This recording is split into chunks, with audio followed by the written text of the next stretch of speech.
Ma mère, qui est de caractère masculin, vit dans une maison de soins pour la démence. Elle y vit depuis plus de 2 ans après avoir été diagnostiquée avec la maladie d'Alzheimer il y a environ 4 ans.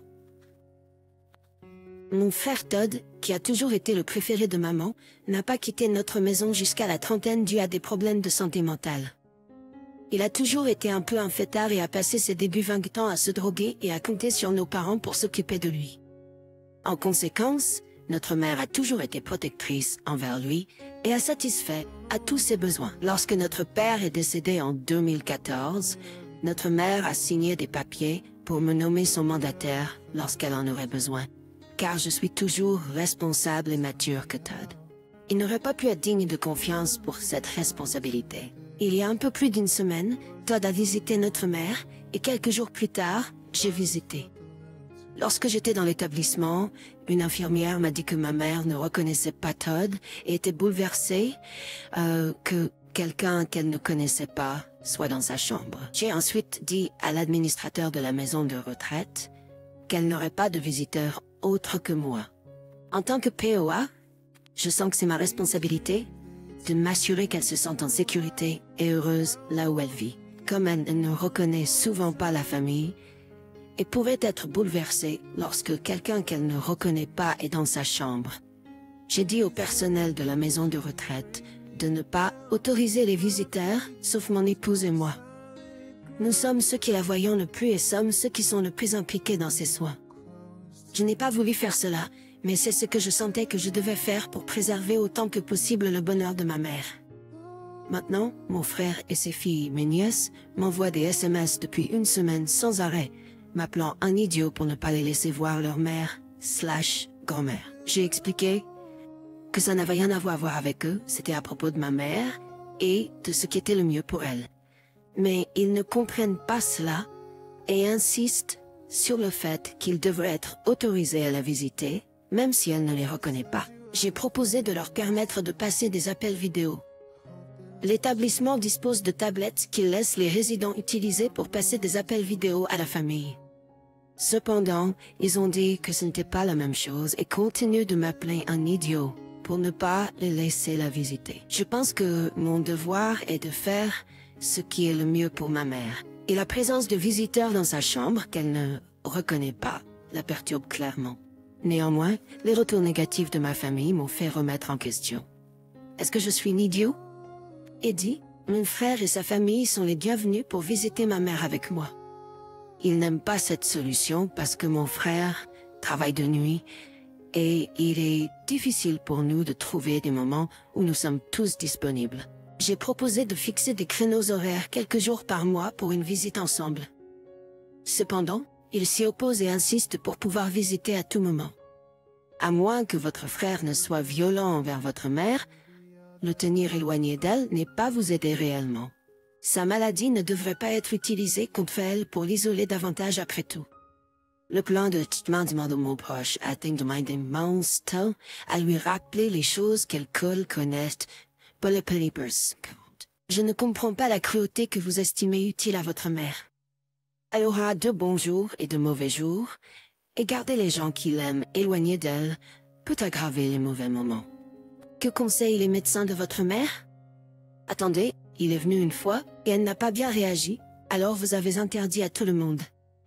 Bon travail, mec.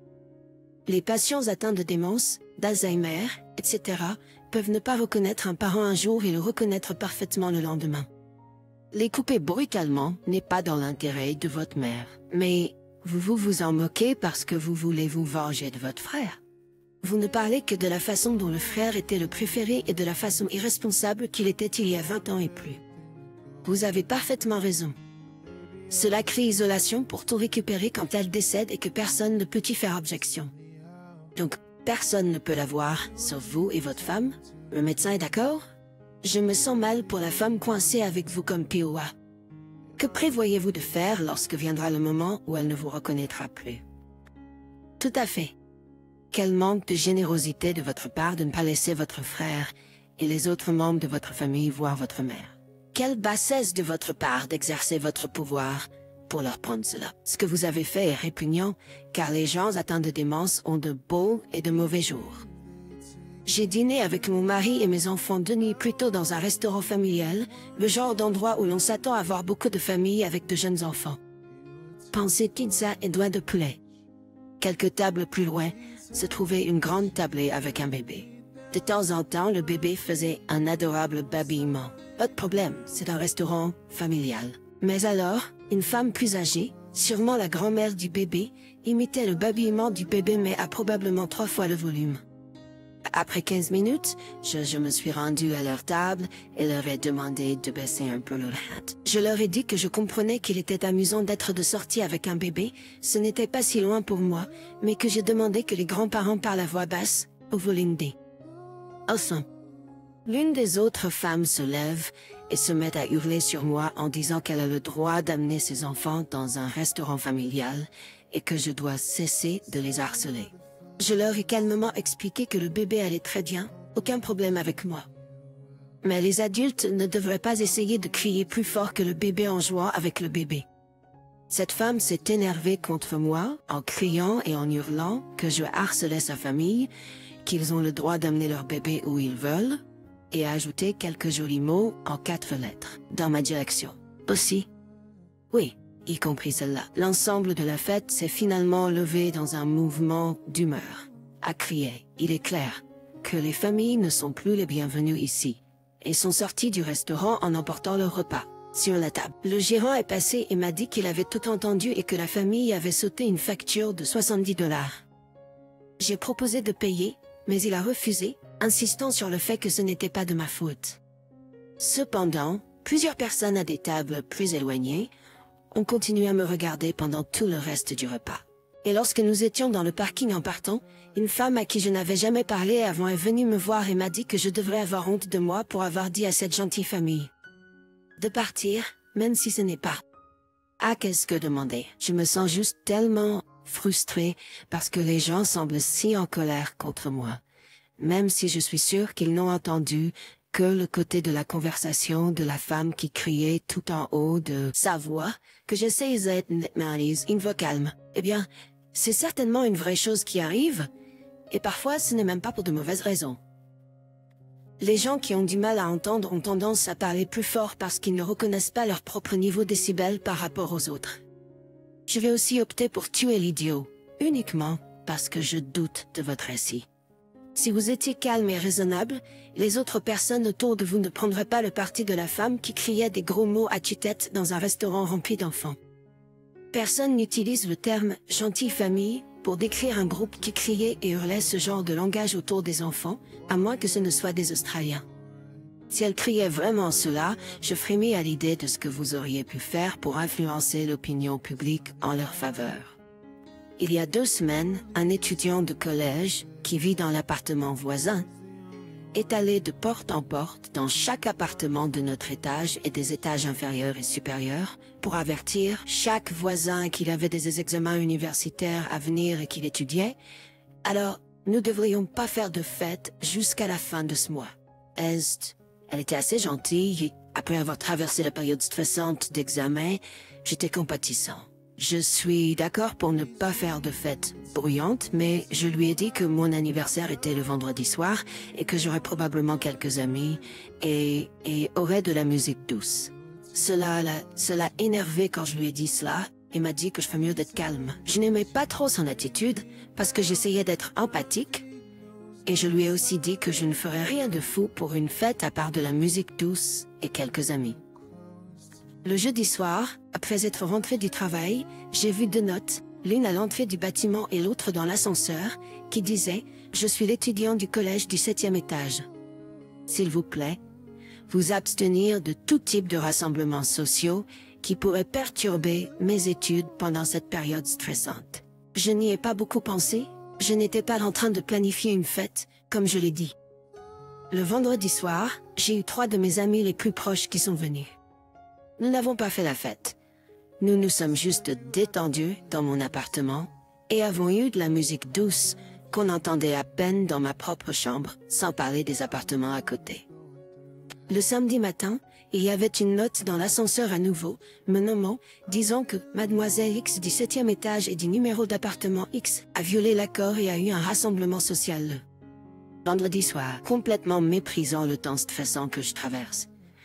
Elle a dit qu'elle était discrète, mais ce n'était pas assez. J'ai quand même pu entendre quelques rires et discussions parce que j'avais mes fenêtres et la porte de mon balcon ouvert, perturbant ma paix et ma concentration. Que cela serve de leçon la prochaine fois que quelqu'un manque de respect pendant des moments stressants comme celui-ci, vous serez appelé. Certains voisins m'ont défendu et ont dit que la fille du collège était déraisonnable avec ses demandes.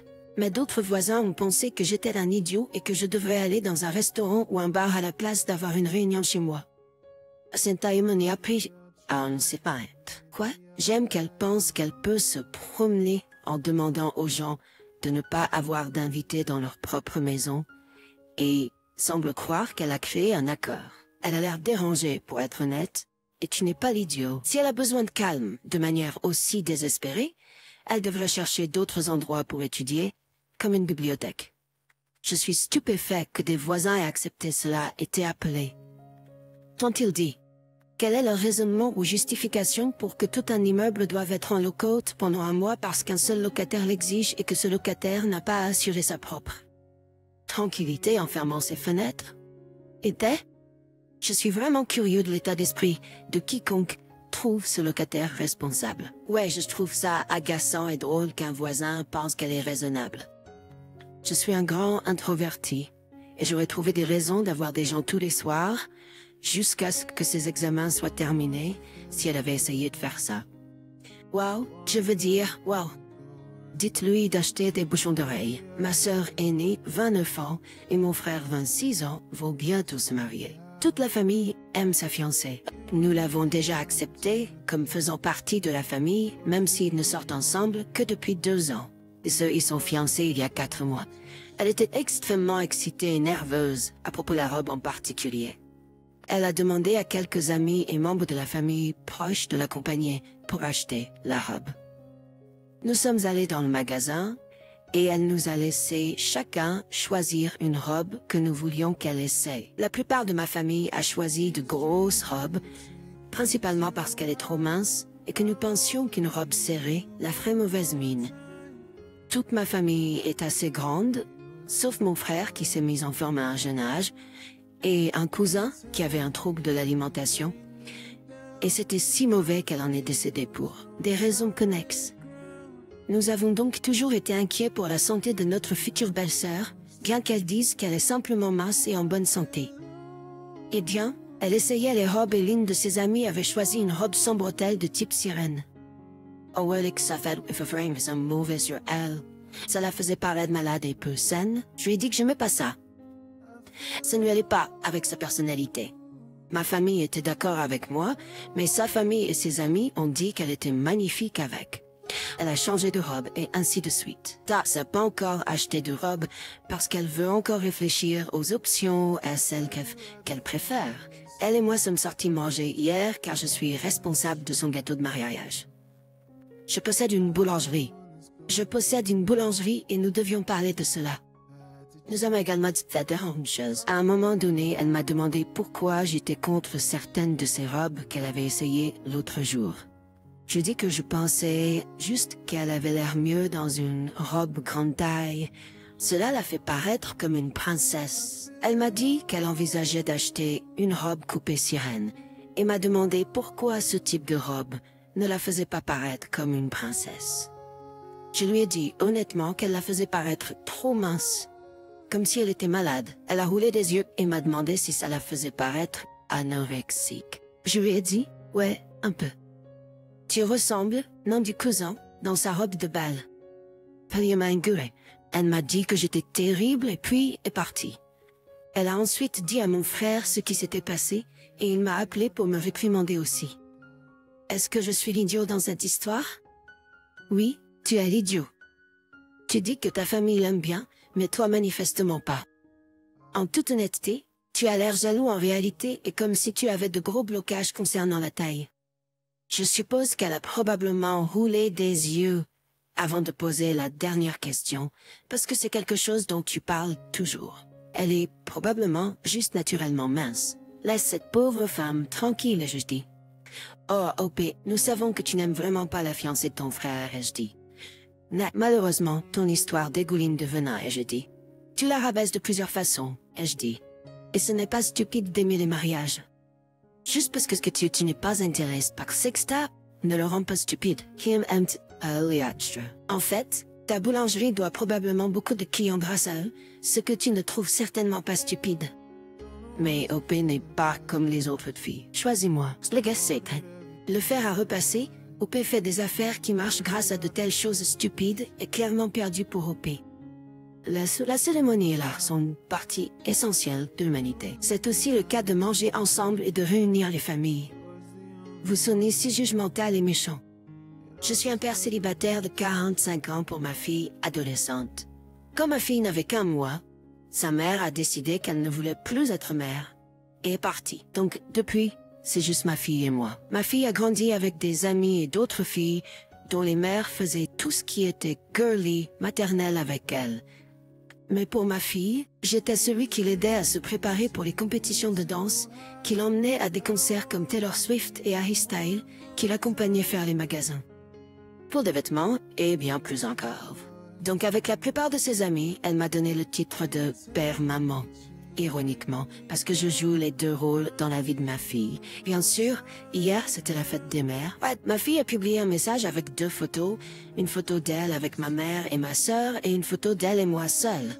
Elle a simplement remercié sa grand-mère. Merci à sa grand-mère et à sa tante d'avoir été des influences maternelles. Puis elle m'a fait une mention spéciale pour être son père-maman et pour faire tout ce dont elle avait besoin dans les 2 rôles de père et de mère. Nous sommes ensuite allés dîner avec mes parents, ma sœur et sa famille.